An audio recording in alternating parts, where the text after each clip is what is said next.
Bonjour à tous, on se retrouve pour une toute nouvelle vidéo et aujourd'hui on va parler de Secret Story. L'émission culte de télé-réalité aura-t-elle droit à une nouvelle saison la saison prochaine sur TF1? On en parle juste après le générique. C'est parti, générique!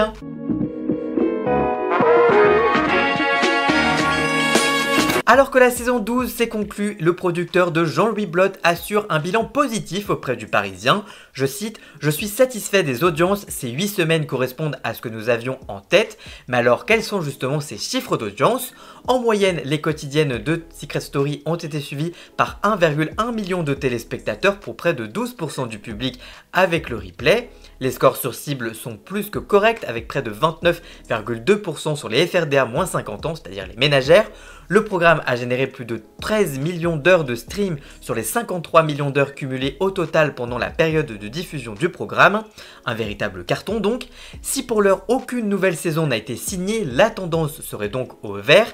D'après le Parisien, TF1 serait enclin à commander une nouvelle saison, sous réserve de s'accorder sur les mauvais points de cette saison avec le producteur et qui ont été pointés du doigt par les fans, parmi lesquels le casting, la non-présence de Prime ou encore le manque de secrets forts ou le manque de missions secrètes intéressantes.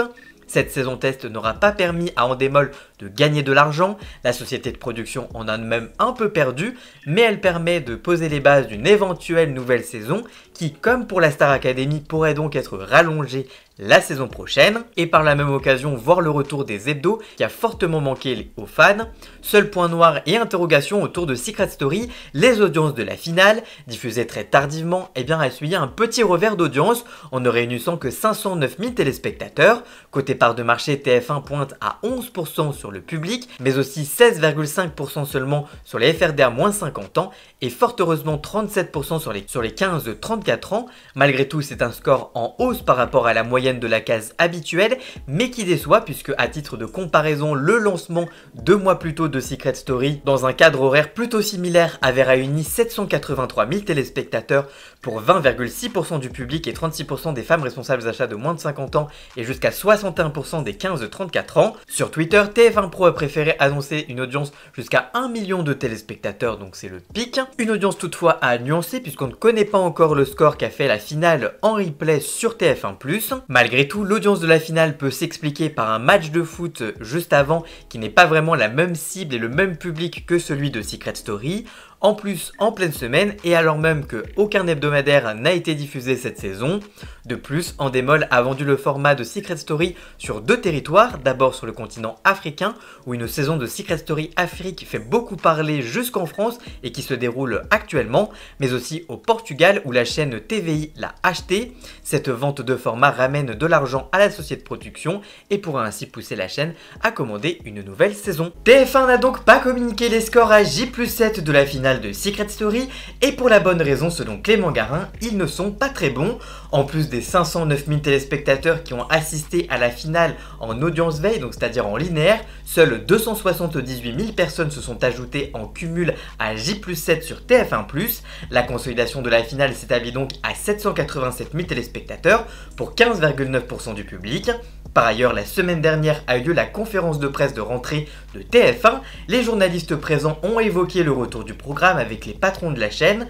Fabrice Bailly, le directeur des programmes et des acquisitions du groupe audiovisuel, a indiqué de son côté, je cite « C'est un peu trop tôt pour confirmer une deuxième saison. Ce que je peux dire, c'est qu'on est très content des audiences. » Un enthousiasme partagé donc avec le producteur Endemol. Et justement, Jean-Louis Blotte, le président d'Endemol France, a répondu à une interview pour puremedia.com. Il fait d'abord le bilan de la saison. Je cite « Je ne vais pas faire de langue de bois, on a eu un début de saison compliqué, mais finalement avec beaucoup de travail, on a réussi à se stabiliser chaque jour à 17h30 aux alentours du million de personnes.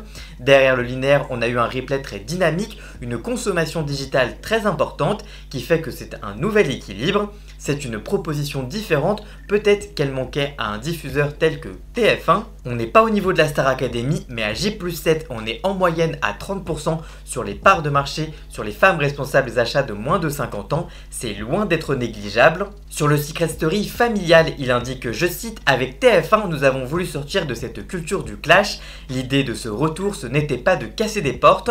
On voulait faire un jeu, une émission plus psychologique, presque plus stratégique, beaucoup moins individualiste.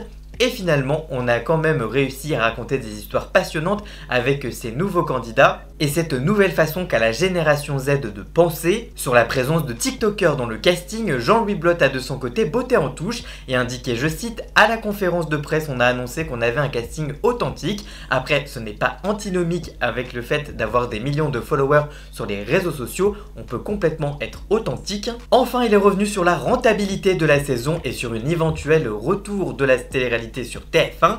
Je cite, « Oui, c'est pareil que pour la Star Academy, la saison 1 c'est un investissement, ce n'est pas rentable pour nous, c'est un partenariat avec le diffuseur. La première saison de la Star Academy, c'était 6 semaines, c'était donc compliqué de faire rentrer un tel dispositif dans une économie si courte. Secret Story, c'est un dispositif très important, avec 73 caméras quand même. Et derrière, on a 8 semaines de diffusion, moins qu'une saison classique. Donc oui, c'est compliqué en termes de rentabilité.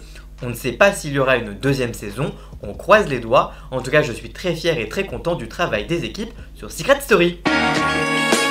Voilà qui nous informe un peu plus s'il y aura un retour de Secret Story ou non. Évidemment, on ne manquera pas de suivre la suite, s'il y aura bel et bien une annonce de deuxième saison ou non.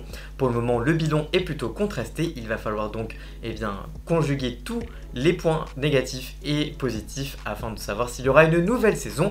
On ne manquera pas de vous tenir informé, évidemment. En tout cas, j'espère que cette vidéo vous aura plu et informé. Si c'est le cas, n'hésitez pas à la liker, à la commenter, à la partager sur les réseaux sociaux, à me rejoindre sur tous mes réseaux sociaux à moi. Tous les liens sont dans la description. N'hésitez pas également à cliquer sur le bouton rejoindre afin de prendre un petit abonnement de 3 € par mois afin de me soutenir. N'hésitez pas également à vous abonner, ça me ferait extrêmement plaisir et ça me soutiendrait. Merci encore à Jason alias Alan Scott pour la musique de fond de cette vidéo. Les liens vers ses réseaux sociaux sont également en description. Et nous on se retrouve très vite pour une toute nouvelle vidéo. A très bientôt, ciao ciao.